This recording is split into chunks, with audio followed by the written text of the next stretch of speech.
I'm Edward October.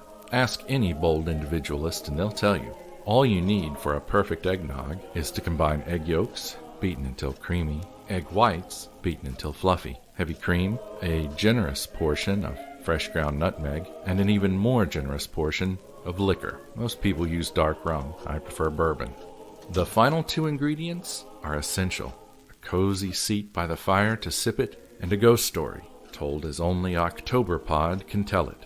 This year, Octoberpod's gift to you is a Christmas ghost story that can easily be called a classic of the medium. It drops on December 25th, Christmas Day.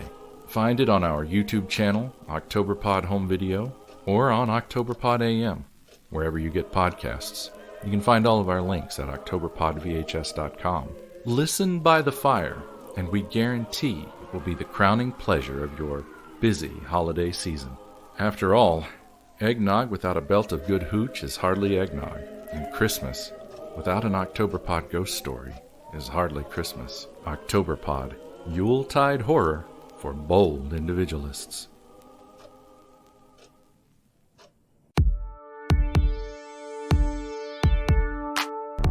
It's such a common affliction, and it does affect girls more than it does boys. Significantly. And I've always joked that's because girls have the weight of the patriarchy on their shoulders since birth. So, Welcome to Psychocinematic, a podcast where we analyse depictions of mental illness and disability in popular films and TV. I'm your host, Stephanie Fornasia. If you love our podcast and want to give us some support, make sure you're following Psychocinematic Podcast on Instagram, TikTok, and Twitter. And check out our website, psychocinematicpodcast.com, for access to special bonus content, episodes, early access, stickers, and contribute to our regular fundraisers. Join our Patreon. Starting from $3.50 a month, you can be the coolest psychocinematic listener there is. I'd like to start today's episode by acknowledging the traditional owners of the land on which we record this podcast on today, the Wurundjeri people of the Kulin Nation, and pay respects to elders past, present, and emerging, and acknowledge that we're currently on stolen land. And welcome to the podcast, Lauren Edwards. How are you today? I'm good. Apart from some slight technical issues, but I'm good now. Thank you. There's always technical issues. That's Yes, the way it goes. Right. Thank you so much for joining me today. I'm so glad you're with us. Would you like to just briefly introduce yourself to our listeners? Absolutely. My name's Lauren Edwards, as you said. I am a singing comedian and all-round social commentator, disability advocator, and anti-capitalist girl next door. That's kind of me. I love that. I also want to mention your deep dives and insider knowledge on the Bermuda Triangle at SeaWorld, which yes, is I am not a Disney adult, but I am a theme park adult. It's I would be embarrassed, but you know what? I'm in my cringe era, so I don't care. We're all very chuggy. Well, thank you so much for coming on. My pleasure. Well, I sort of invited you to talk on the podcast today because we both share something in common, which is not very commonly spoken about, even though it's quite a common disease. And that's that we both have curvy spines. So Correct. We both have scoliosis. Mm-hmm. So I was really keen. I've always wanted to do an episode on scoliosis. And then I thought I've got to ask Lauren to talk 100%. scoliosis with me. Love it. So I'll probably just start with just explaining to our listeners what scoliosis is. Yeah. And feel free to jump in with your own thoughts as well. But scoliosis is a sideways curvature of the spine that most often is diagnosed in adolescence, while scoliosis can occur in people with conditions such as cerebral palsy and muscular dystrophy. The cause of most childhood scoliosis is not known, which is why it's often called adolescent idiopathic scoliosis. Sounds very exotic when you say it, when you tell people you have idiopathic scoliosis. Exactly. They're like, what does that mean? And I was like, it means nobody knows why I have it. Yeah. I'm a mystery. So, yeah, mysterious. Most cases of scoliosis are mild, but some curves worsen as children grow, and severe scoliosis can be quite disabling. An especially serious spinal curve can reduce the amount of space within the chest, making it difficult for the lungs to function properly. And one thing that I was concerned about when being someone with scoliosis is how it might affect childbirth in, the hips and the widening of the hips and all of that. Absolutely. Children have mild scoliosis are monitored closely, usually with x-rays, to see if the curve is getting worse. And in many cases, no treatment is necessary. And some children might need to wear a back brace to stop the curve from worsening.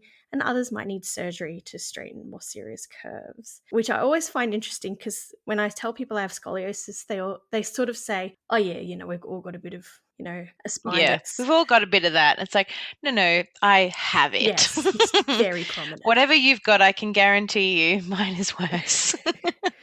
My first question, were you ever given, because a lot of people say this to me, at schools you're usually given like a bend test where they actually check if there's any differences in your back sort of leveling. And I never had that. Did you have that? No. So this was a big point of contention for my mum and kind of my school in many ways, because when I was diagnosed, the orthopedic surgeon kind of mentioned, did you have a test at school? And my mum said, oh, she should have. And I had no recollection of ever having one. And it turns out we didn't. I think because you and I are the same age, I think for some reason we didn't have good luck in that. I think we just missed kind of the cutoff when they stopped doing them. And we also grew up in Brisbane/Meanjin. Is that correct? Yeah, correct. so it must have been a Queensland thing as well. I don't know. Maybe. Yeah, it's very possible. But I was never looked at by a nurse at school because I actually was diagnosed quite late for someone with my kind of curve. Like normally, I would have been picked up when I was about 10 or so, but I wasn't diagnosed till I was nearly 14. Wow, that's interesting because I was around the same age. I was about 14 as well.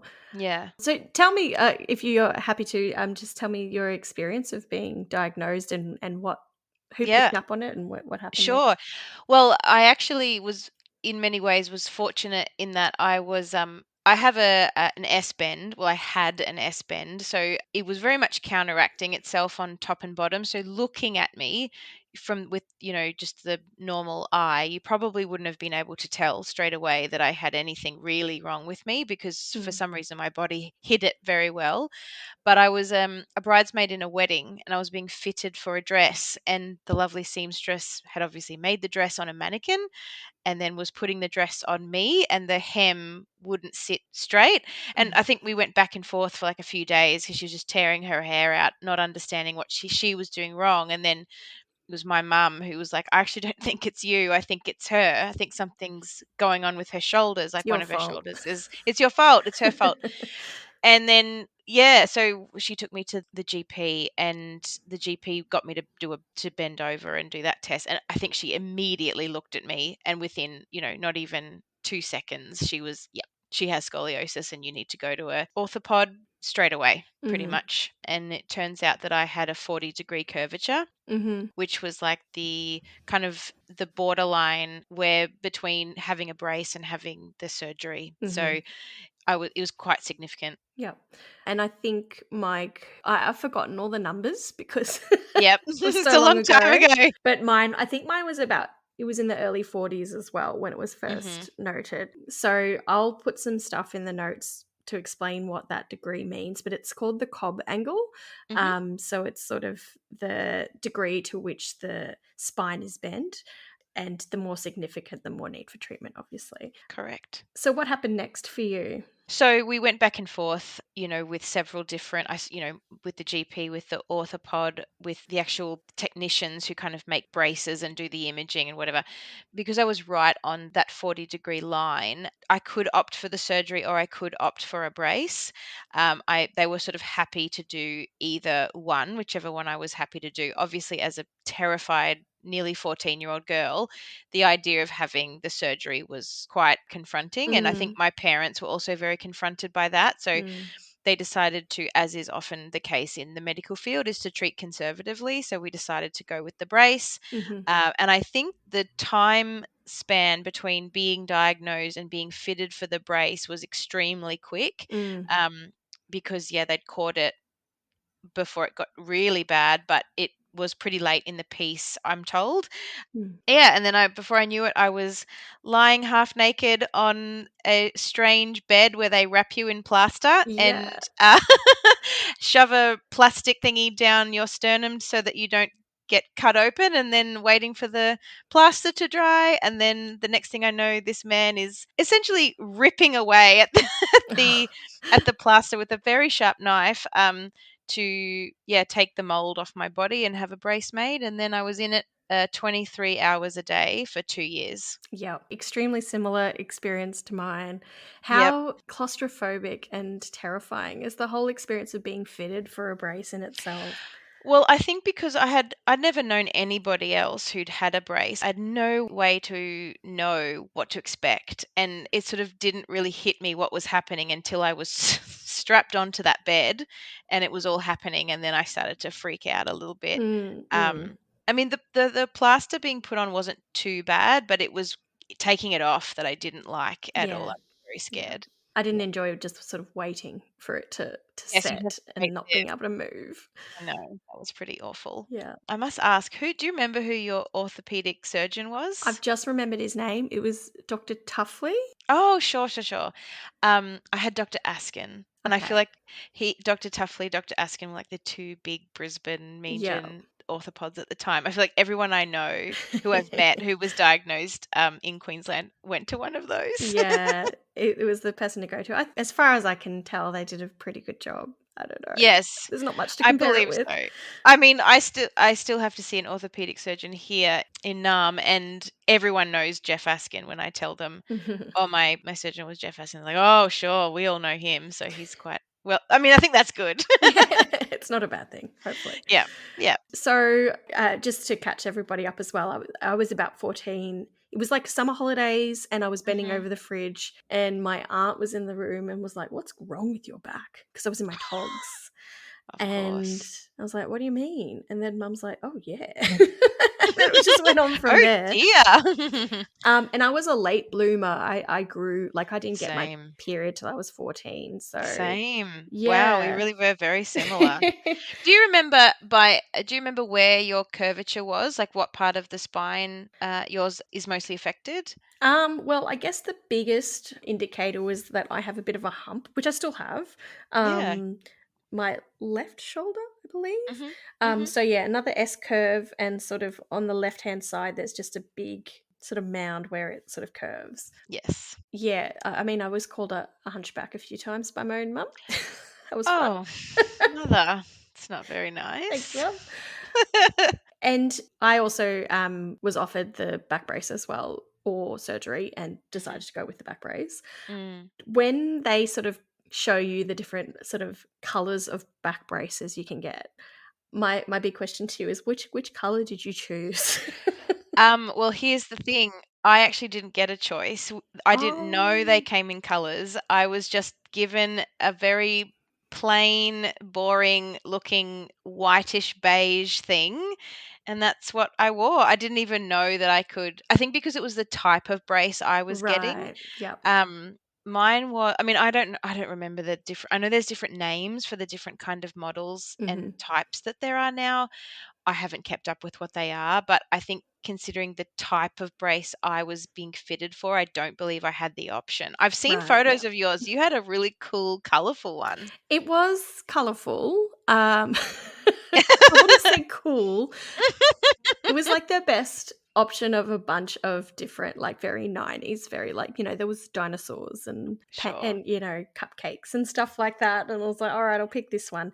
But yeah, later on I had to get a new brace and I just picked white because it Yeah, matches things better. totally. But I think the type that I got was a TLSO or a Boston brace. A Boston brace. Yeah. Yeah, I remember that phrase. Mine could have been the same. Did you wear yours under your clothes or over? I had to wear an undershirt, but I wore Yep. it under my clothes. Yeah. Yeah, okay, same. Yeah. Okay. Yeah. Yeah. But well, regardless, I never got an option to pick what it would look like. It was just presented to me. I mean, unless my mother was told about it and she just decided not to give me a choice. It's very possible, but yes, it was a very plain white looking thing. Well, it does match clothes a little bit better when there's not weird colours poking And out. true, and I mean, I think also too my school uniform, particularly in summer, was white and like a very pale, like maroony Mm-hmm. check. So I feel like it was quite obvious if there was something coloured underneath it. Yeah. So that's maybe why we went with it. Yeah, that's fair. So how was the experience of wearing the brace for you? Look, I was obviously very devastated Mm. when I got it because I didn't know anybody else who had to wear one. I was the only one of all my friends. I didn't know I went to an all-girls school, and I also Mhm. didn't know any other girls in school who had to wear one. I think doctors do their best to try and convince you that it's all going to be very fine and normal.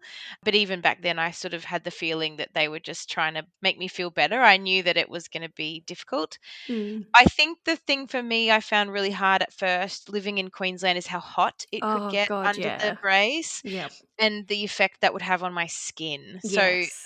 in winter it was mostly fine, but like you, I had to wear an undershirt or I wore a singlet most of Mm. the time. You could never put it on your bare skin. But Mm. even with my singlet on, if it was very hot, I would often get very itchy underneath, Yep.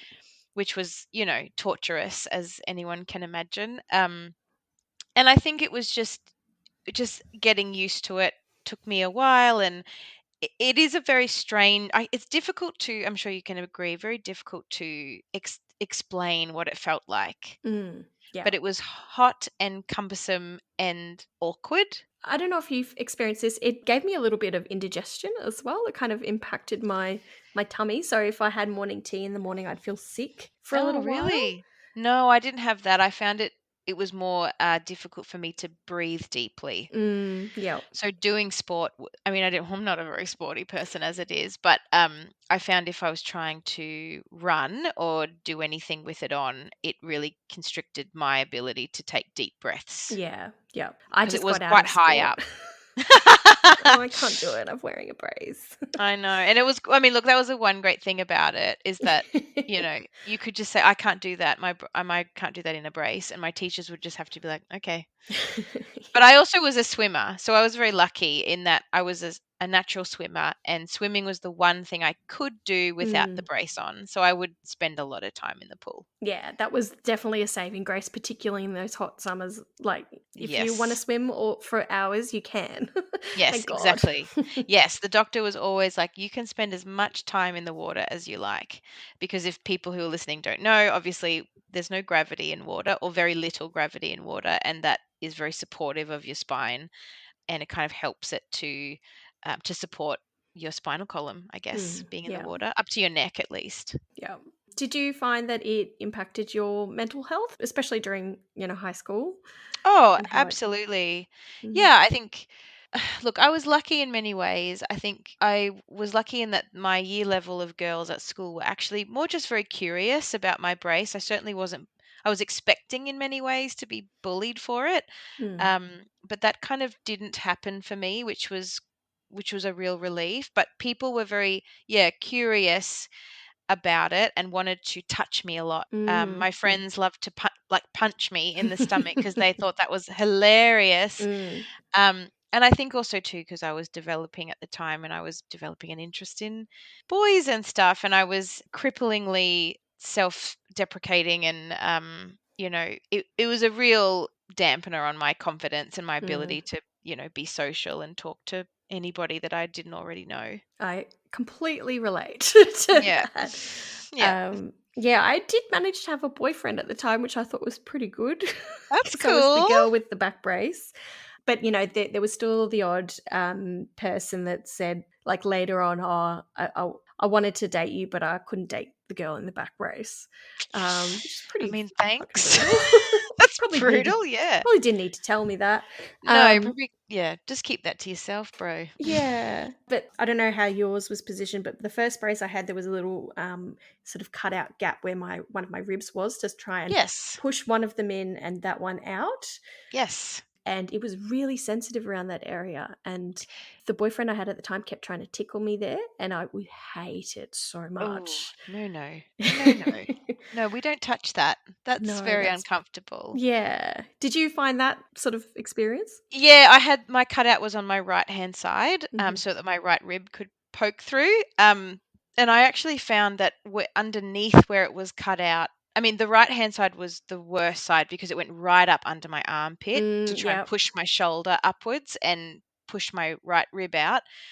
But I found that underneath where that gap was, there was just the way that the brace is made, it would push onto my hip quite a lot. And I would actually find I'd get little, like, I don't want to call them welts, but I'd get little bruises and little Yeah. welts, essentially, that would sometimes become a scab Yeah. underneath where, my blood vessels were just under a lot of pressure, and I'd get little marks there, which were very sensitive, and I didn't like anybody touching me there. No, not without consent. Not without consent, but I'm sure you can appreciate this. When you have scoliosis, a lot of people see you naked all the time because Yes, you that's have to true. take your clothes off in front of many different doctors and their medical students. So it's a very, I don't think it was handled particularly sensitively back then, but at the same time, they try and treat you like it's no big deal, but you are naked a lot. It was very confronting at times and intimidating, especially getting your x-ray done. I don't know if you had this experience as well, but having to get an x-ray without the brace, and you're sort of naked in this cold room against the wall by yourself, and then having to have an x-ray with the brace as well. It's just such a big rigmarole, and for a young girl developing sense of self and all of those things, and often dealt with males as well, male medical professionals. Correct. All of my treating doctors were all male. Look, they Same. were all, I have no complaints against any of them. They were all very good at what they did. But yes, it is extremely confronting and very difficult when you're a developing teenage girl. And also, I had to have a number of MRIs as well because they wanted to check that it wasn't because of a tumor in my back. So Oh, really? also having to, I didn't have a tumor. They thought I might have one, but they're not sure. They weren't sure. So I had to have a few of those, and I'd never had an MRI before. My mother had to bribe me to get into the machine because Fair.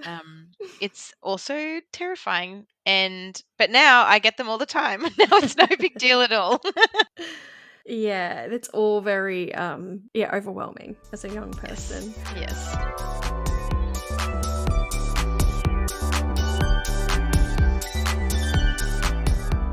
You said you wore it for 2 years. So what was the sort of process of getting out of the brace, and what happened then?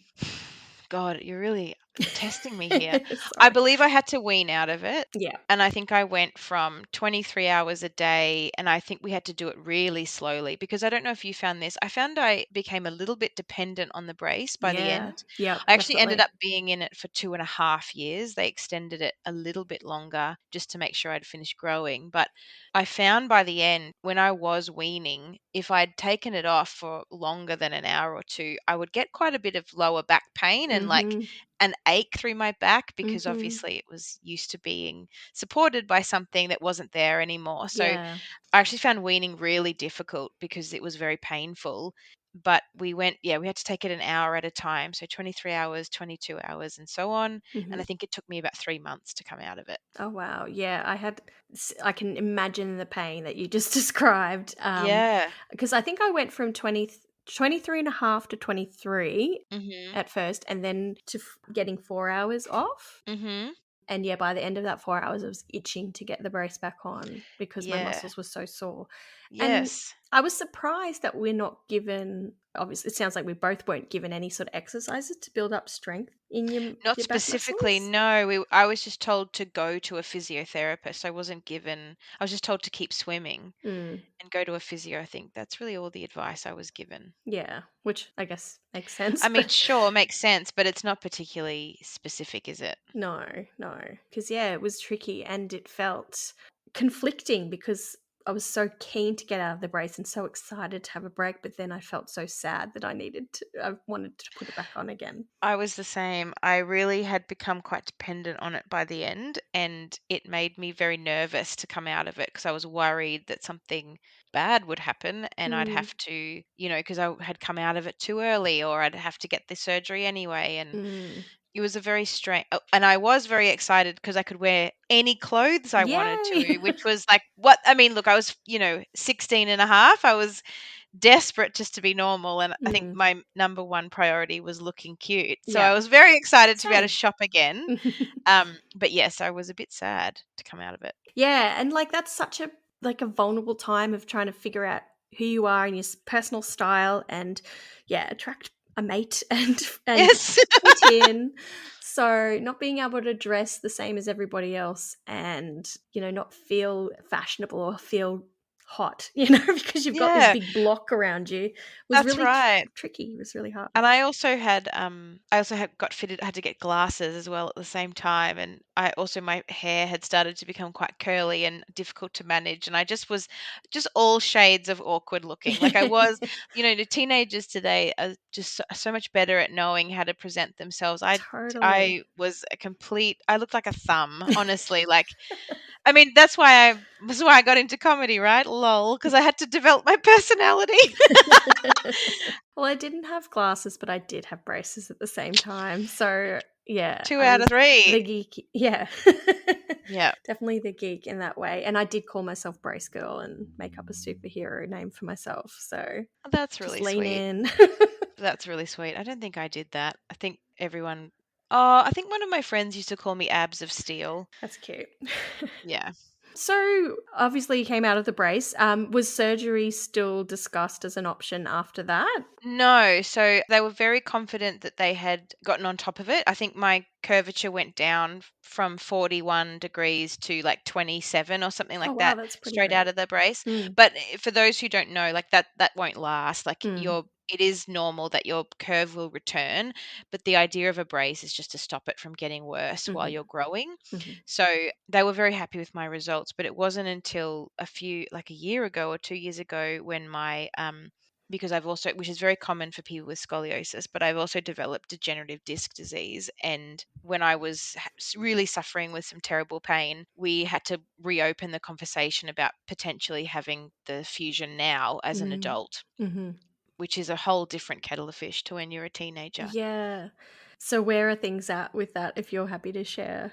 Look, it's a very long and not interesting story, but we did a lot of investigation with a lot of my different treating doctors. So a surgeon, an orthopedic surgeon, a osteopath, a physiotherapist, and a scoliosis expert. Like a whole bunch of people looked at my scans, looked at me.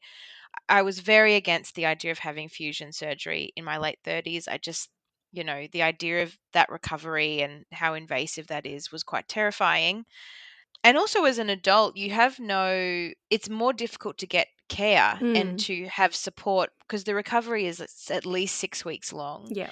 Recovering for 6 weeks when you're 14 years old is fine because you can do it. Well, I could have done it at my parents' house while Mm, they were looking after me, but I can't do that as a 38-year-old woman. yeah. Yeah. So I opted not to have it done, and I have I have a scoliosis physio and an osteopath who are very confident that we can manage it from here without surgery. Mhm. And I have chosen to trust those people. And I'm on a program that helps me proactively manage pain, and it seems to be working. So That's really good news. I hope that that's what we're doing. continues. Thank you. Thank you. I hope so. I hope it does too. Yeah. I think the correction from my brace wasn't quite as significant as yours. I think it sort of stabilized it without it getting less pronounced. Hmm. So they did suggest that maybe I look at surgery, but I was really against it as well Yeah. because I was quite scared about that whole process. And for people Yes. who don't know, fusion surgery, they sort of open up your back. It's probably better now than it was when we were younger in terms of Yes. how extreme it is, but they insert rods to straighten the curve. It doesn't completely straighten, but No, it won't completely straighten it. No. yeah, but it does correct the curve to a more manageable curve. And it is extreme surgery. It takes a lot of Hmm. recovery, and not just Hmm. recovery for that 6 weeks, but also continuing. You have to basically learn how to walk again because your hips are Yes. aligned differently than it was before. There's a lot of Yes. rehabilitation that occurs. And I just didn't want to do that. No, and because the other thing about it is that there's no guarantee that having the fusion surgery will fix any or alleviate any pain that you True. Yeah. experience. Some people have the fusion and it may correct the curve, but they actually find that they're in more pain because Mm. of the rods and stuff. So it's a real look, it's a risk. And I think that's why they prefer you to have it done when you're very young, Yes. because your body has a better chance of adapting than when you're much older, like I am. Yeah. Yeah. I would feel the same way if that question came up again. And luckily, I think I haven't had a checkup for a while now, but last time, which was just before I got pregnant, everything looked okay, not Good. progressed. And this is probably niche content, but for anyone who's pregnant and has scoliosis in the sort of severity that Lauren and I have, take your scans with you. If you're thinking of getting an epidural, take your films with you and make sure that the anaesthetist has them, because then they will get the needle in the right spot. Mm-hmm. Because that was something I was concerned about, and the anaesthetist, I took along the scans to when I went into labor, and they said this was so much more helpful than me just trying.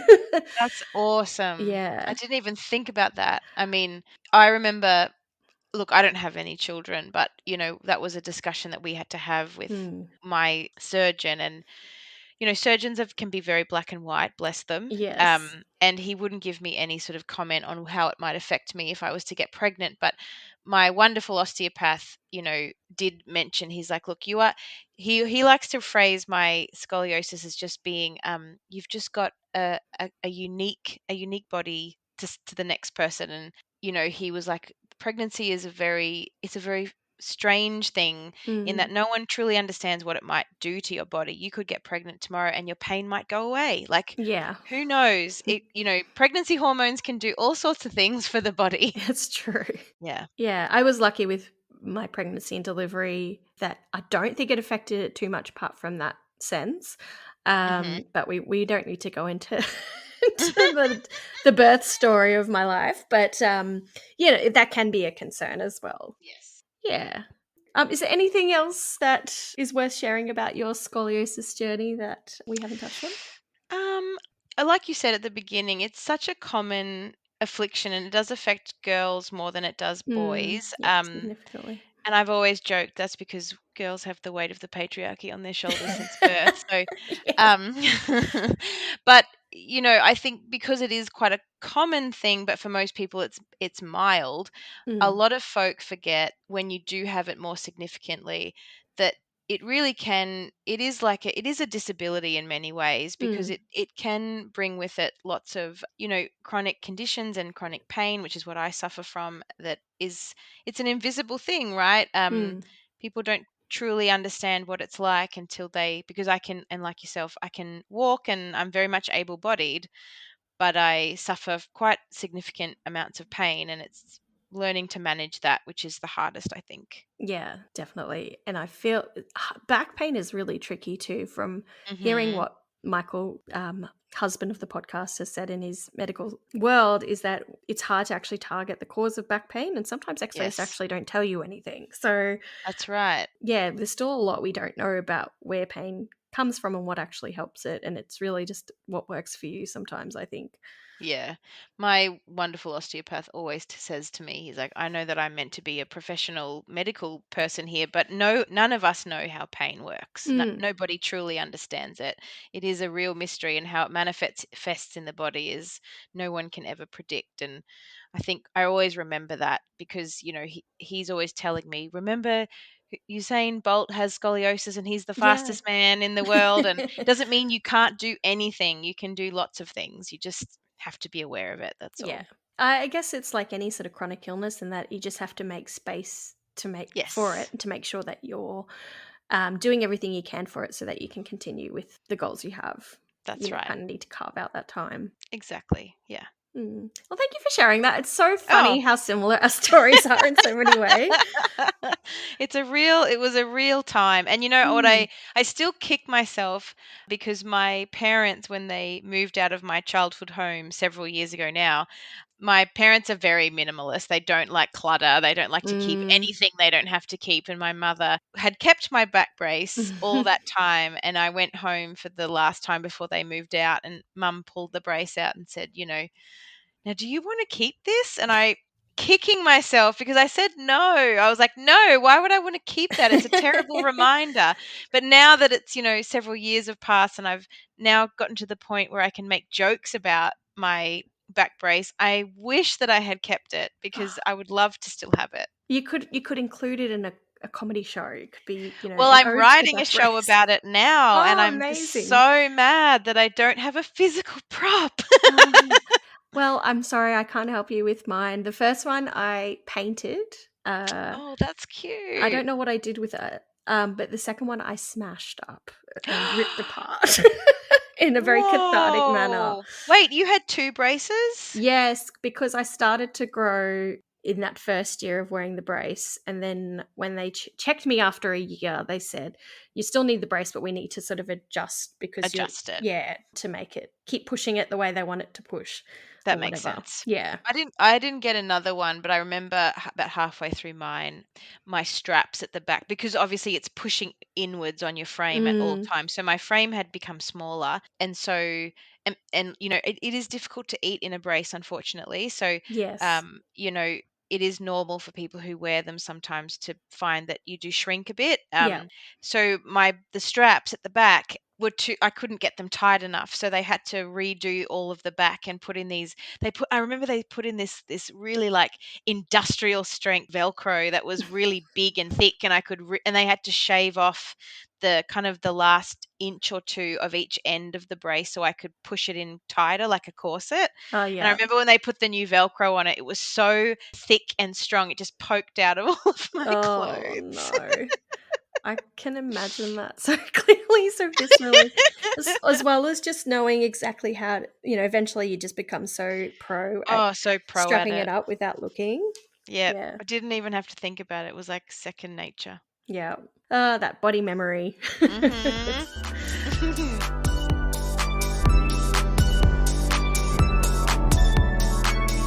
We have a few pieces of media about scoliosis to perhaps touch on as well, because scoliosis isn't something that's really very prominent in media. No, well, it's not interesting, really, is it? No, and like people don't look particularly gorgeous in back braces. No. But yeah, I thought we'd talk about what we have seen in the media. Yeah. Usually it's kind of it's just like a brief joke or, a sort of comic relief character, a quote unquote geek character would Yes. wear a scoliosis back brace.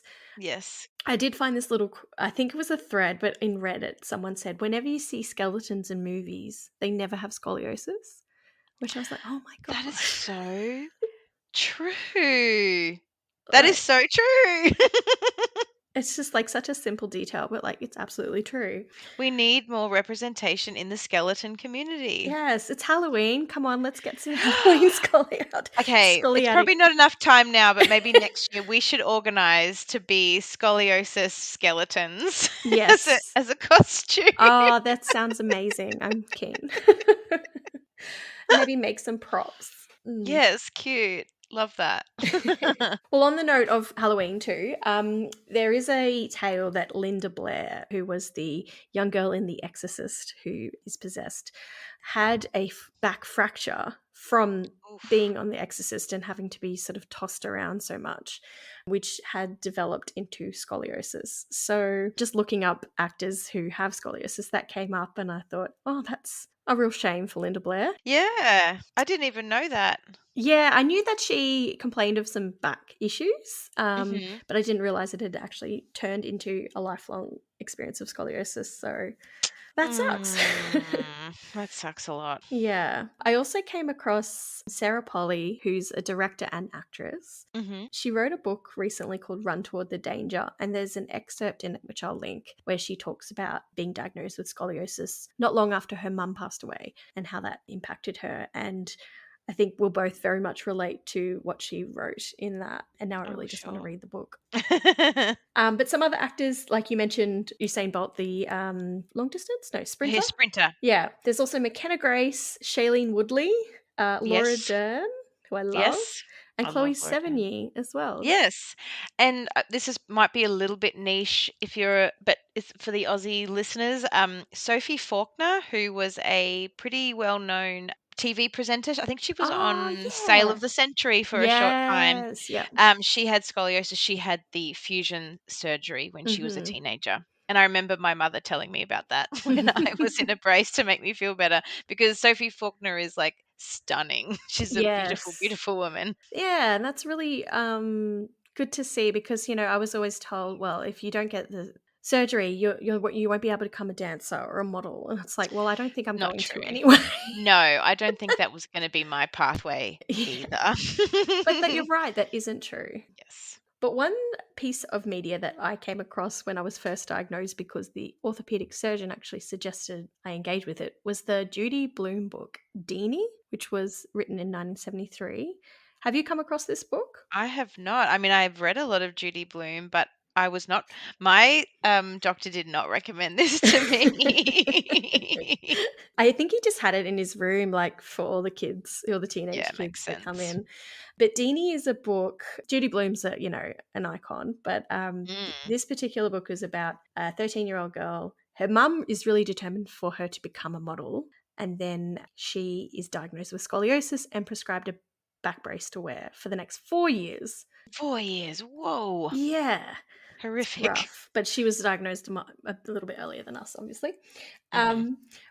And I guess it's a sort of a novel about how she sort of comes to terms with that, finds her peace with the idea of not becoming a model, but her mum sort of struggling with that. And there's a few sort of themes, like it's been a long time since I've read it, but apparently ableism is briefly touched on when her guidance counselor recommends that Deenie take the quote unquote special bus to school because she qualifies. But Oh. she doesn't want to take the special bus because she doesn't see herself as requiring that.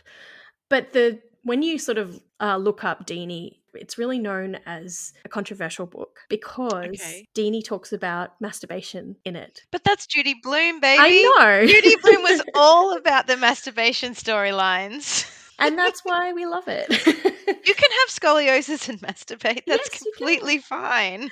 In your half-hour break. It is difficult to get down there. I tell you what, when you're wearing it. Take it off. But yeah, like she talks about touching a special place as a comfort for what she's going through, which I think is really good representation of masturbation in a I think so too. I think so too. But of course, people did not love it for that reason. Well, maybe again, this could be another moment where I'm realizing my mother knew about this but wouldn't tell me because she didn't want me to know about masturbation. She was probably trying to hide it from me. Possibly, yeah. That was a bit of a running theme, unfortunately, for me. Yes, the boomer generation. So yeah, there's one piece of media, which, was pretty good considering there wasn't much out there, and I quite like Judie Blume. Yes, absolutely. The other film that I came across quite a few years ago is called Looking for Mr Goodbar, which stars Diane Keaton, and it's a crime drama which was released in 1977, which is based on a novel by Judith Rosner. Okay. Have you heard of this movie at all? No, I think what I'm really realizing in this discussion we're having is that one of my coping mechanisms of having Scully was to actively not engage with things that were about it, because I think, even though I think now as an adult representation is important to me and makes me feel more seen, I think as a teenager I wanted to forget. I wanted to forget that I had it. I didn't want to feel reminded that I had it. So anytime someone would bring up, have you seen this? Have you read this? I would say no. And I would probably not seek it out either. Yeah, that's completely reasonable and fair. And also a blessing because this film is difficult to watch and I couldn't get through it. And you can't stream it anywhere, which is great, which is a blessing. So how does the Scully come into the narrative? So Diane Keaton's character, Teresa, is a young school teacher in Chicago, and she's having her sexual awakening while searching for excitement outside a very ordered life. So there's sort of a narrative that she's like got a double life because she's a teacher of the deaf, but at night she goes out and she has sex, God forbid. Oh my God. Yes. Scandal. Casual sex too, and drugs are sometimes involved. Could she? But there's also a backstory that she has quite severe body image issues following childhood surgery for scoliosis that left a large scar on her back. She also finds out that her scoliosis is congenital, which it often is, and that her aunt had the same condition and as a result died by suicide. Oof. So Teresa is reluctant to have children of her own for the same reason. So Yowzers. We're already not off to a great start. No, we're not feeling particularly uplifted by this story, are we? And it's already quite an ableist take in that, having scoliosis is so detrimental. And, it does have a significant impact, but that it led to her aunt ending her life and not wanting to pass that on. there's just themes that it's just not the greatest message, I guess. Oh, goodness. But there's more. I mean, look, just in case anyone may have scoliosis or been diagnosed recently and is, thinking it's a really terrible thing, it's really not. It's very manageable. You Yeah. don't have to go down Diane Keaton's that way, No. And obviously 1977 was a not very inclusive time in a lot of ways, but No. yeah, We didn't know a lot back then. No, but yeah, you can live a very full, very amazing life with scoliosis. Yes, you can. But just to finish up the story of this movie, just in case you're thinking about watching it, it doesn't end well. You're kidding. So I guess she has a string of lovers who often turn out to be quite abusive or controlling. But then she does end up dating or having sex with a man played by Tom Berenger, Gary, who is actually gay, but then lies to Teresa saying that he has a pregnant wife. And then when Gary's unable to get it up, he sniffs a popper. I don't even know what that is.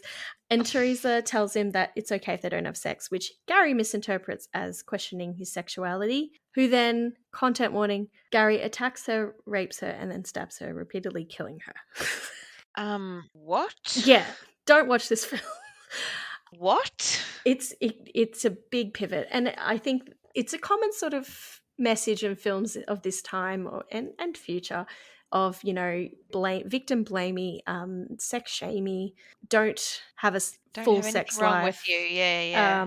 because you will get murdered, and she sort of put herself in that situation, sort of thing. So yeah, I wouldn't recommend it. Wow. I mean, what a message. And I did try and watch it, but I couldn't get through it. It was really hard to watch and pretty gratuitous. That's a film I'm glad I don't know about then. Well, I'm sorry you know about it now. Well, I know about it now. Am I going to do a deep dive later on it? Probably. What's it called again? It's called Looking for Mr. Goodbar, and it's actually based on a novel which is based on an actual murder of a teacher in the 70s. It sounds so jaunty, though. The title sounds so it sounds like it's from Wind in the Willows. Yeah. I don't know what the reference is. No. Who Mr. Goodbar is, but no. I don't know if I care to find out. No, I don't think it's worth finding out. Yeah. There was also a film that you mentioned as well, The House Bunny. Yes. Look, I haven't seen The House Bunny in a while, but full disclosure, I have, and I think I still am in a bit of that era, but I went through a real time about a decade ago when I loved The Girls Next Door, also known as The Girls of the Playboy Mansion, which is a terrible reality, but also excellent reality show about the three women who were dating Hugh Hefner in the early 2000s. And it is quite, I mean, look, when you know the backstory of what was actually going on, it is not so good. But it was a kitschy, ridiculous, MTV style reality show that I really loved for some reason. Goes against all my feminist values, but despite that, I just loved it. And when they did the show, The House Bunny, the film was written kind of based off of one of the girls on the show, and Anna Ferris plays her in the film. And essentially, if you haven't seen it before, she's sent to a sorority of sorts of misfits, and one of the girls wears a back brace because obviously only dweebs wear back braces, not the Alpha Delta Pi or whatever sorority. This is like the Z. I can't remember the sorority name, but Gamma Gamma Phi or whatever, and she adopts these girls and basically gives them makeovers and stuff. Look, it does sound awfully trite, but it actually does have a pretty nice message at the end, which makes it a bit more palatable. But yes, the bunch of misfits that Anna Ferris comes across are, one is a teen pregnancy, one doesn't speak, one wears a back brace. There's they're a motley crew. Girl and there's the goth nerd. girl. Yeah. So it is. What I do like about it though is that it's not like at the end. And again, I don't remember the character names, forgive me, but there's no attempt to remove the back brace. The girl who wears it, she doesn't come out of the makeover being like, oh my God, I miraculously have a straight spine, because that's not how science works. But what she does do is she decorates her brace and decorates it with flowers and Mm. pretty colours and ribbons and things that make her feel good. And I thought that's a nice way to frame it. So she sort of takes back the power of the brace to herself. Yeah. Yeah. And I think there's like a photo shoot where she looks hot in the brace. Yes, she does. Yes. Yeah. One scene though you might have forgotten is she explains to Anna Faris's character that she could have had the brace off years ago, but she doesn't feel comfortable and she's really nervous about what her spine might do when it Yes. comes out, which is very relatable. Which is a very relatable scene. Yeah, and also feels like, Anna's like, you're kind of hiding behind your brace. You need to like embrace yourself. And then she goes running to catch up with the boy that she's got a crush on, and she breaks out of the brace as a nod to Forrest Gump. Yes, that is true. I mean, I forgive that one. I give that a pass It's very campy though. Because it's campy and it is a nod to another film. Yeah, exactly. A very obvious nod to another film. But yes, there's an element of problematic there, but there's also a positive message in that, totally, it's relatable to feel nervous about letting go of something that has been part of you and that you don't need anymore. Yeah. Yeah, absolutely. And I actually really love that film from my memory. I do too. And you know what? Describing it again makes me go, actually, House Bunny is a very good movie, despite what appearances, what people may think, or it actually is quite well written. And I really like Anna Faris as an actor. I think she does a great job. So yeah, definitely. Yeah. So there's also, I guess, the big elephant in the room, or hunchback in the room, is the Hunchback of Notre Dame. Yes. Like when I think of that, I think of the Disney film because I haven't really watched the original. No. But there's a lot of disabled tropes in it. I do a brief dive into it on my TikTok page about how it's sort of Quasimodo is seen as lesser than. He doesn't just have a hunchback and scoliosis. He also has, some facial differences as well. But there's a lot of, negative treatment of him, and also, seeing disability as a monster, disability as... Yes, I was going to say he's very much constructed to be almost monster-like. Yeah. In many ways. Although I do find that obviously his treatment by Frollo is almost indicative of the way that those who live with a disability can be mistreated. Definitely. Yeah, definitely. But yes, it's I'm not a huge Disney person. I don't watch Disney films, but I saw The Hunchback years ago when it came out, but I'm not a Disney adult. I don't watch that sort of stuff now, but I saw the musical of it, or I've seen recordings of the musical, and it's there's something about watching someone wear prosthetics to make them appear a certain way that there's a lot of grey area there, I think. Yeah, there's a little bit of ick that comes with it. There's a bit of ick, yes. But then, how do you tell the tale? Exactly. Yeah, and they are doing a remake of this one. I don't know when, but I just think that's a bad idea. Do we really need this tale? Do we need repeated? another one? I'm interested. Look, I guess my answer to that question would be, well, how are they going to frame it? But we won't know until they do it. Yeah. But that seems to be Disney's MO at the moment, is just remake everything. Everything. Regardless of whether it's a good idea or not. We're all in our nostalgic era, so everyone just wants everything that they remember from their childhood, I guess. And it's just not enough to just rewatch the thing from your childhood. Correct. It's not enough. You need more. More. There was just one last film that I came across, which I have not watched because it looks terrible, frankly. It's called Kiss Me, and it was released in 2014, and it was directed by Jeff Probst from Survivor. Yeah, so there you go.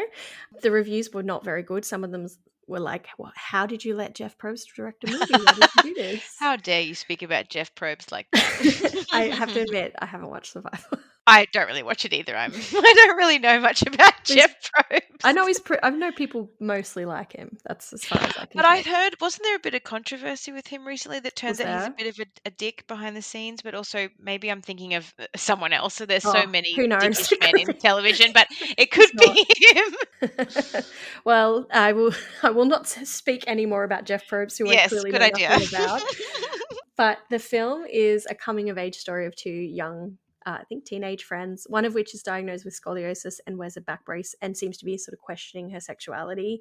There's like an affair with a married man, and there's a kiss, which is, in the denounced title. by their family, and it just seems like just a trash film with a lot of queer baiting in it that doesn't go anywhere. Gotcha. So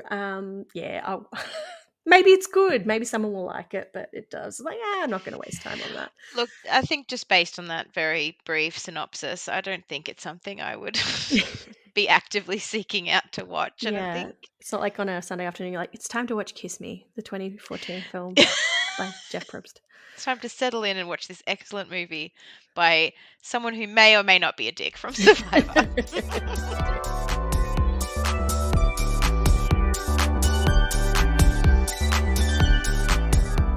Was there anything else that you came across before we jump into the film I'm very excited to talk about? I mean, not in media per se, but I just want to give a little shout out to the toy industry for releasing a Skipper doll who has a back brace. I think that is really lovely, and I wish that they had something like that when I was a kid. Even though at 14 I was probably too old for Barbies, but just knowing that it existed, I think is a really great move from Mattel. Yeah, I'm so stoked for that too. I've every time I go in a toy shop, I look for it, thinking, "Oh, is it going to be there?" But it's very hard to come across. I was going to say I haven't found it either. I'm wondering if I should still maybe order one online and just have it in my house. Just be like, "It was me." Yeah, I love that, and I love that it's not something like Mattel are very much being more inclusive with their Barbies, which they've been doing for years now. But it's one of those things that not a lot of people can relate to. So it really, it's awesome. Yeah, it's awesome. I love to see it. Yes. Well, let's talk about the best depiction, I think, personally, of someone with scoliosis in a back brace, which is Romy and Michele's high school reunion from 1997. Tell me about your experiences of this film or experience. Oh, man. Look, I was a Friends fan from the jump, so I knew Lisa Kudrow, and I was very hyper aware of the film when it came out. It was very heavily marketed, I think, when we were teenagers.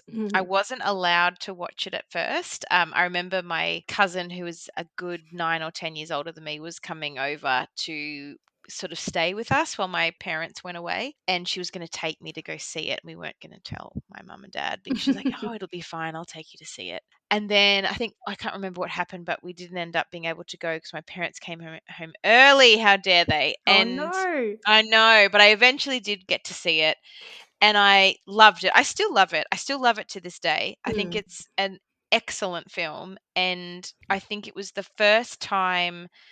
Because what year did it come out? I think by then I was what year did it come out? It was 1997. So okay. I was in grade 6. I think I was, at 11. I was in year 8, I think.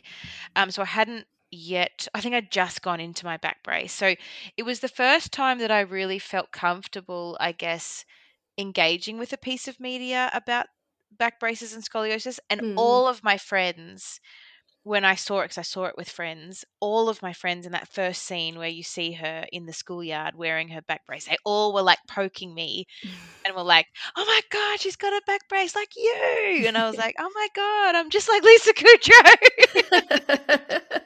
Did you know that was that a surprise when you didn't know that was going to happen? I didn't know. No, I had no idea because it wasn't really marketed as part of the film, was it? It was just sort of a surprise. But obviously the biggest difference being that Lisa Kudrow's character wears a metal brace, which was very 80s, and she wears a thoracic brace, which goes up to her neck. Yeah, which I think they usually call a Milwaukee brace.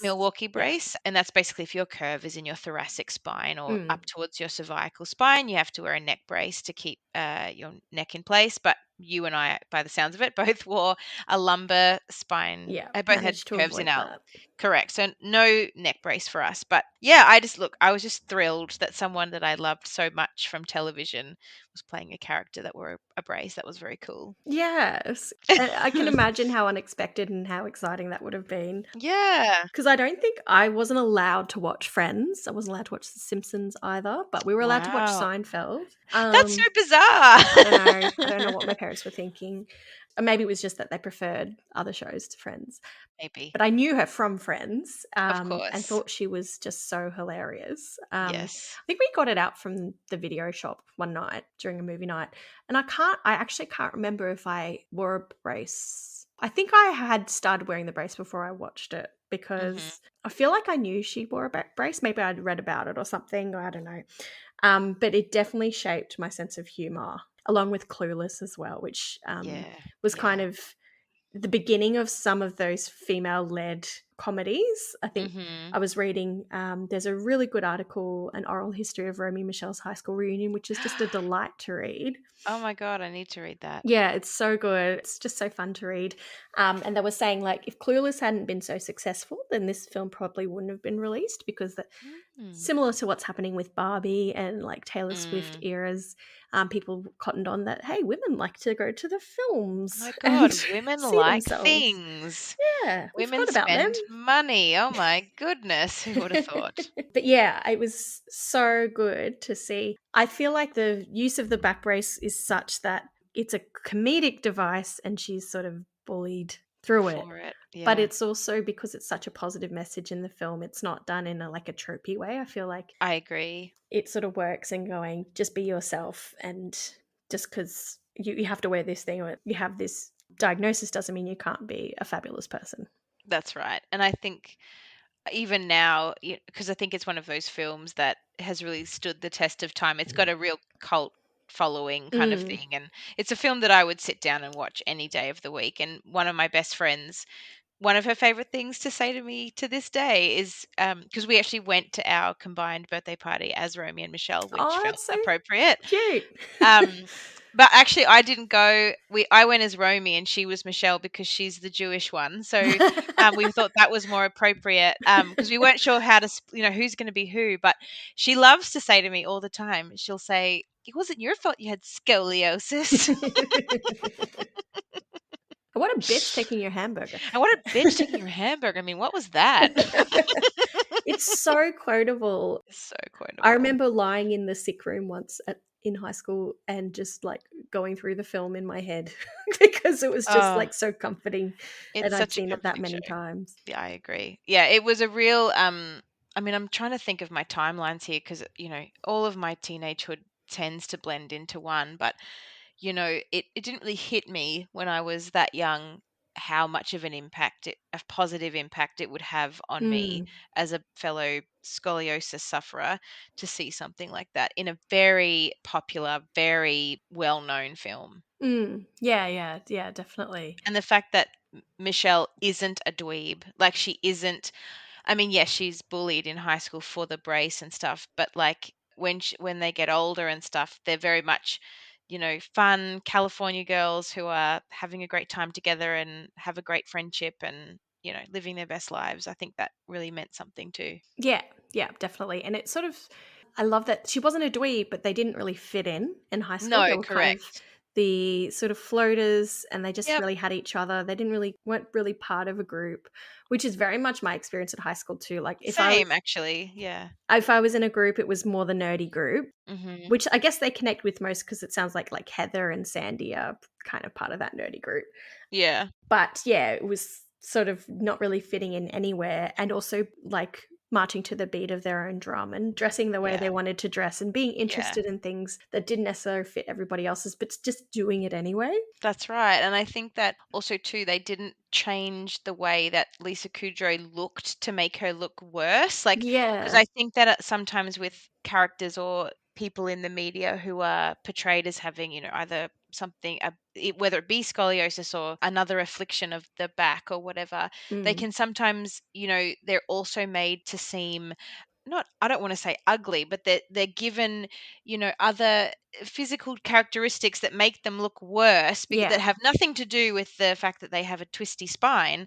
And I liked that Michelle's character, she's still herself. She's still the same girl she turns into as an adult. She hasn't changed her personality because she wore a back brace. No. She just has a brace on. That's she it. still dresses with How she all the wants to. fabulousness that she would Yep. have anyway. Yeah. Yeah, that's right. Before we keep chatting, I just want to quickly go through the plot so people know what we're talking about. Sure. Romy and Michele was written by Robin Schiff, who based it on a play called Ladies' Room. And originally, the characters Romy and Michele was sort of kind of like the Rosencrantz and Guildenstern. Yes, yeah, they are. Yep. Sort of came in as like sort of comic relief in between scenes and commented on what was going on and had like just had their friendship. Like all of the quotes that came out like, oh my God, I hate throwing up in public. Oh, me too. Like it's the most profound thing. And they're just soulmates. So it would have been really fun to see the original play, I think. So David Merkin actually directed it, who was an executive producer on The Simpsons. Oh, yep. Which kind of explains why the humor is quite unique and hilarious, I think. Mm-hmm. But basically the plot is that there are two 28-year-old best friends, Romy White and Michele Weinberger, who live together in an apartment in Venice, Los Angeles, California. They are single, unambitious, enjoy a casual lifestyle of slacking, mocking TV and movies, and elaborate amateur dressmaking. Honestly, they have my dream life. Oh my God. I'd love, like, can you imagine being able to afford an apartment? I know. You wouldn't now. No way. While working, Romy encounters her former classmate from high school, Heather Mooney, played by Janine Garofalo, who I was obsessed with from this movie. I love Judie. She's so funny. Yeah. I used to get told I reminded people of her, which was like the highest compliment anyone could give me. This is back when I used to dye my hair this terrible shade of black, which does not suit me at all. Suits her very much, but did not suit me. I'm trying to picture that right now. So she was a sort of rebellious trouble girl who smoked cigarettes in school, is now a businesswoman, having invented the paper for a special type of cigarette, the quick-burning paper, who informs Romy about their upcoming 10-year high school reunion in Tucson, Arizona. So they sort of go back into the past and how they were sort of bullied by the A group, which was a small group of popular yet mean girls, led by cheerleader Christy Masters, who humiliated them repeatedly. And Romy had a crush on Christy's boyfriend, Billy Christensen. Both of whom, Billy Christensen and the actress who played Christy, is it Masters or Masterson? Well, Masters. Masters. Both of them had cameos in Friends. Oh, I did not know that. That's awesome. Billy Christensen played Fun Bobby, and Christy Masters has a one episode arc where she plays the new girlfriend of Ross. Oh, cool. Yeah. There Just you wanted go. to throw that in there. Some Friends trivia for you. So there's like some quite touching flashbacks where they were quite humiliated from school. But, Romy's really concerned that, she wants to make a good impression on her classmates and she feels like they're not good enough. Whereas Michelle's saying, I thought high school was great and I feel like our life now is great. Yeah. But Romy is determined to lead her and Michele into making some last-ditch attempts to improve themselves, like lose weight, get good boyfriends and jobs. But it doesn't quite work out, so instead they decide to borrow an expensive car, and if anyone needs to make a call, they've got phones, dress up in business suits, and say that they've become businesswomen. Once they figure out they need to decide what they do as a business, they determine that they invented Post-it notes. Iconic. Thinking no one's going to know who did that. As they discuss the details of their life, it escalates into an argument about their friendship and they decide to go their separate ways once they reach the reunion. Now, I don't want to continue on because if you haven't seen the film, I think it's better not knowing sort of what happens next. I think that's all you need to know. But you also need to know that Lisa Kudrow delivers one of the best monologues in a film about glue that I've ever listened to, which I kind of know off by heart because I love it so much. But it's just such a great, well, ordinarily when you make glue, first you need to thermoset your resin. It's just so good. And then you mix in epoxide. Which is just really a fancy schmancy name for any simple oxygenated adhesive, right? It's so good. We could keep going. I know. Also, too, can I just say my other favorite quote that I don't know why this just tickles me every time I see the scene? It's the one where they're in the gym and she says, Michele, remember when we were in high school and they would give you those stupid, those math problems and she'd be like, oh, I know. Like this guy is going to town and this current is going X miles and the rowboat is going some other miles. How long does it take him to get to town? And it's like, who cares? Who wants to go to town with a guy who drives a rowboat? I just think that's so funny.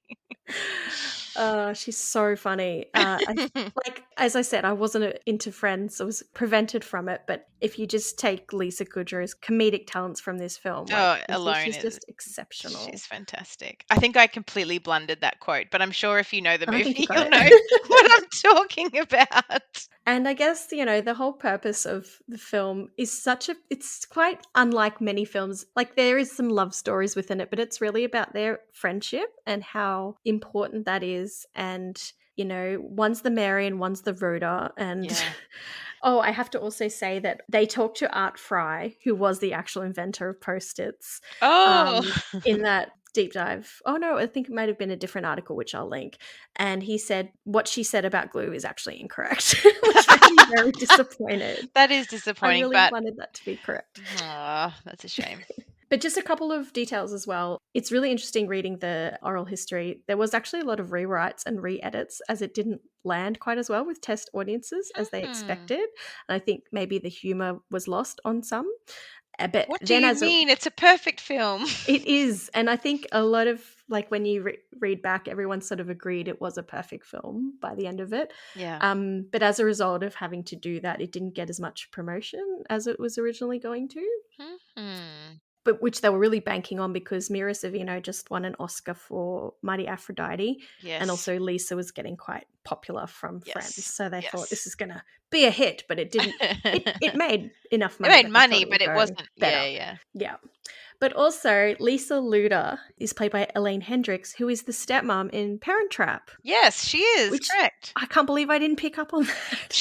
She's in so many films, Elaine Yeah. Hendrickson. She's in so much stuff. She's just one of those, like, 90s actresses that went everywhere. And she pops up in some pretty iconic things too. Love that for her. Go Elaine. Also, I found this really interesting. Julia Campbell, who played Christy, actually did have scoliosis and wore the same kind of brace that Michele wears with the full headgear. And she had surgery. So going through that scene was actually really hard for her, and reminding her how she would be bullied and having to be the bully was really difficult. And she went through a lot of emotions to get there, which is like really sweet. That's really sweet. Yeah. I had no idea. Good for Yeah, and I'm not sure if it was intentional or it was made that way, but it makes me sort of think, oh, there's some lived experience there in this film as well. I love that. Yeah. I just wanted to comment on what the writer Robin said about the scoliosis depiction, because I thought that was interesting. Because she was asked by someone with scoliosis. Robin said that she wanted something that was visual that they would pick on Michele for. And her best friend in junior high had scoliosis. And Robin remembers that she wore a back brace and how horrible it was when you're that age to wear a back brace. Kids don't like people who are different. So that's why she thought of it. And she also pointed out, which is validating for us, that Romy and Michele aren't nerds exactly. No. She thinks of them as different, sort of unconventional outcasts. So the scoliosis felt like a natural choice for a movie outcast, because the character had to experience some cruelty, and the source of the cruelty had to be communicated quickly on screen, and using sort of a visual medium to convey what the story was. Yes. So yeah, that's kind of why she chose the back brace in there, which is, you don't often get that sort of explanation from directors, especially when movies that long ago. Well, usually up until then, a lot of scoliosis representation was just tokenistic, right? To make them look dweeby or whatever. And I know that I said before, scoliosis is otherwise an invisible disease, except when you wear a back brace. And the director's, like, the writer is right. Like, it is such an immediate visual thing, and that you can, it's a real good jumping off point. Yeah. And I think it sort of had the potential to be a joke or a tropey thing that sort of makes fun of the person wearing it. Yeah. But I feel like the reflection of that flashback and, like, that line, "You couldn't help if you had scoliosis," was just extremely, like, it just sort of nails it. Yeah. You can't help it if you're a bit Totally. different. And like I said before, like, they do acknowledge it, but it doesn't become a big thing that her whole character hinges on. It's just part of her journey. It's just one step of her becoming who she is. And I think it's funny in that when they go to the high school reunion and one of the A team says, "Look, it's the Backbrace girl. Hi, Backbrace girl." It's like they Hi, can't Backbrace girl. they can't think of anything else to sort of criticize her over, so they just point out the one thing they kind of remember about her, and her Yeah. response is just, "Oh, shut up." Yeah, totally. Like, I've got a bendy spine. Like, cool. Like, you got me. You guys got fat. We're not the ones who got fat. We're pregnant. I hope your babies look like monkeys. It's just so good. Amazing.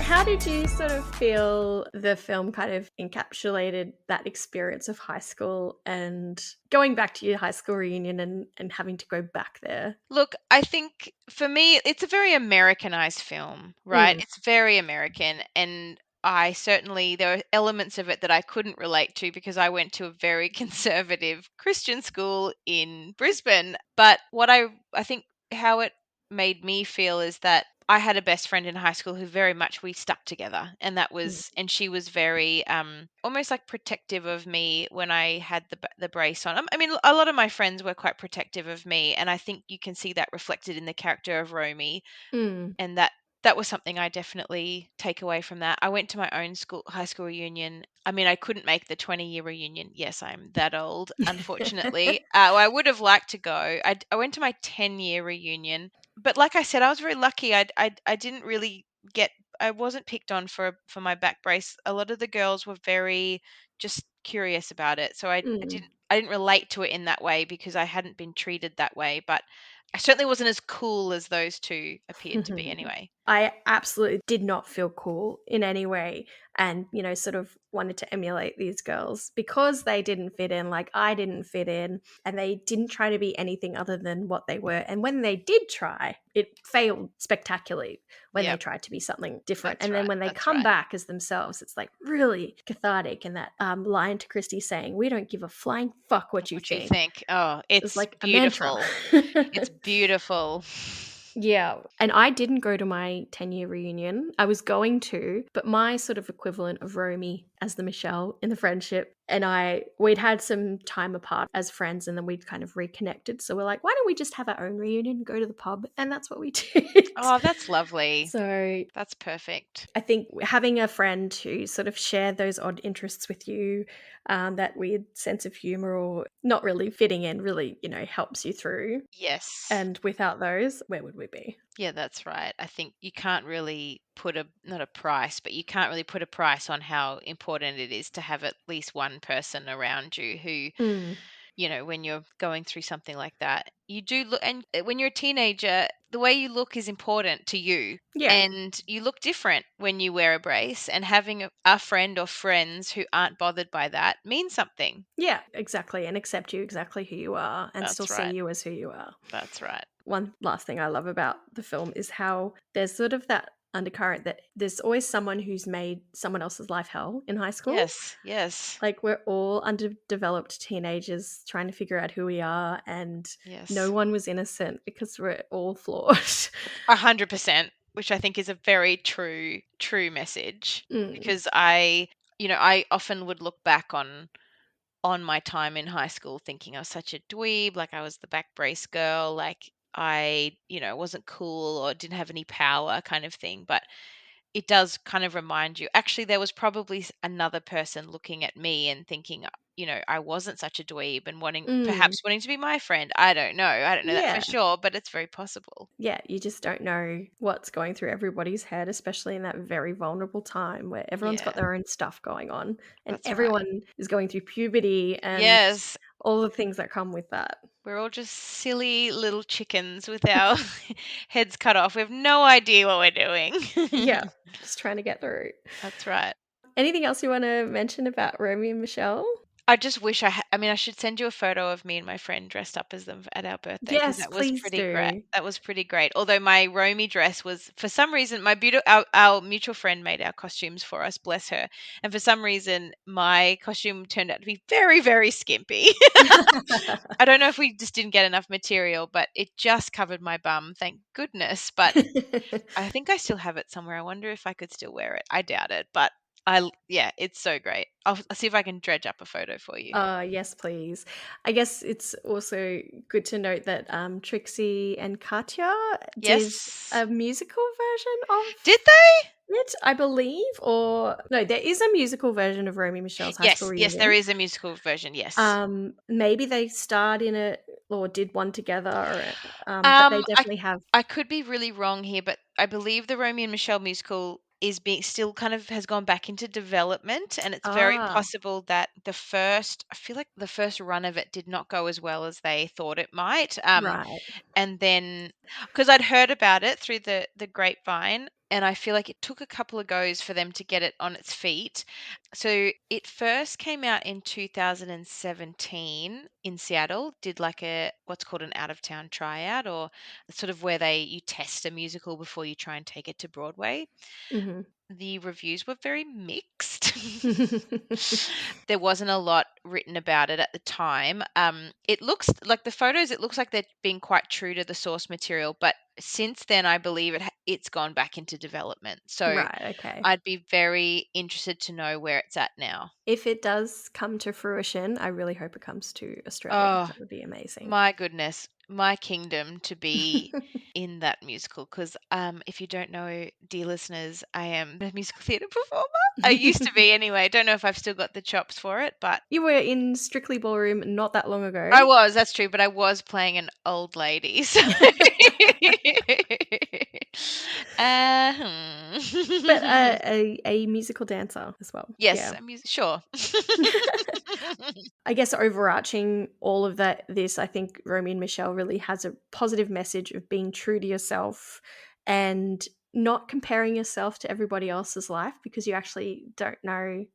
If you're measuring success based on what you see other people, especially on social media, then you don't actually know. That's not a very good measure.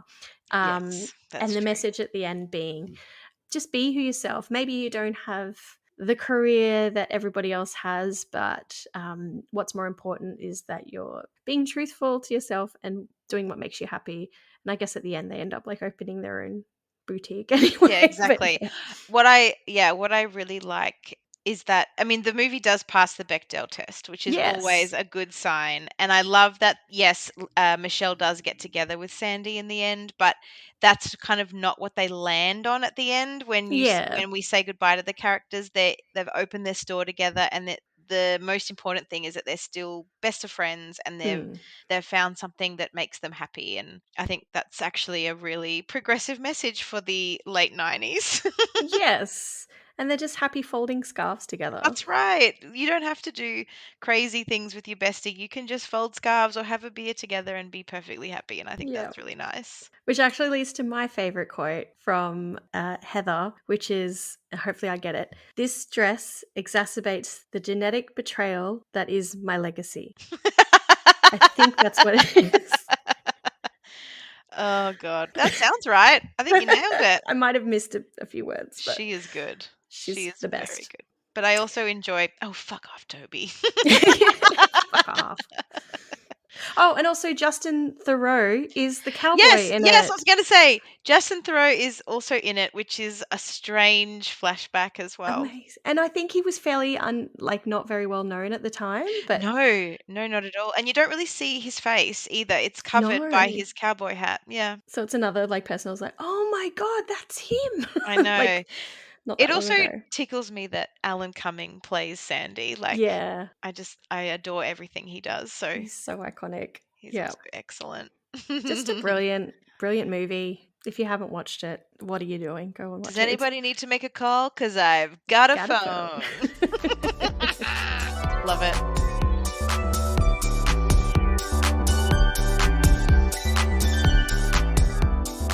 I guess to finish up, is there anything that you would tell your younger self about scoliosis, about body image, living your life, and also for anyone else out there who has scoliosis or is going through wearing treatment for scoliosis?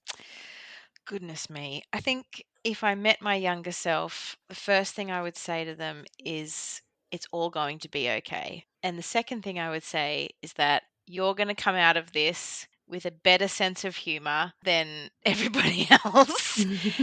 But just be careful, because then you'll want to go into stand-up comedy.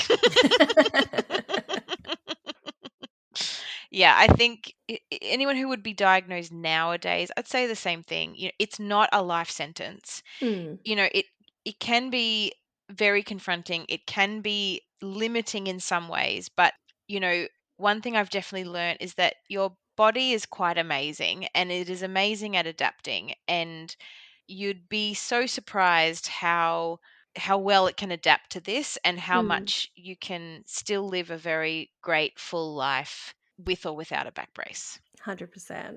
Yeah, Yeah. that's a really good message. Yeah. I would agree. I would probably tell myself that this is a very character building experience. Yes. It didn't make me pursue comedy, but it did make me interested in mental health and Mhm. supporting young people, particularly amongst all the other mental health issues I have experienced in my life. I think it led to me becoming a psychologist. And Yeah. yeah, it's like you say, it's not going to stop you from achieving what you want to do. That's right. Um, But I would just say, just make sure that you get good shoes. Make sure you buy good yes. shoes. Don't walk around in shitty shoes, and lie down more. It's okay Yes. to lie down and take Rest. breaks. Rest more. Yeah, that's what I would also tell someone. Yeah. And get out of sport if you want to. Just do Yes, it. it's not gonna. Nothing will change. Your grade will not change if you miss, softball for a couple The of beep weeks. test.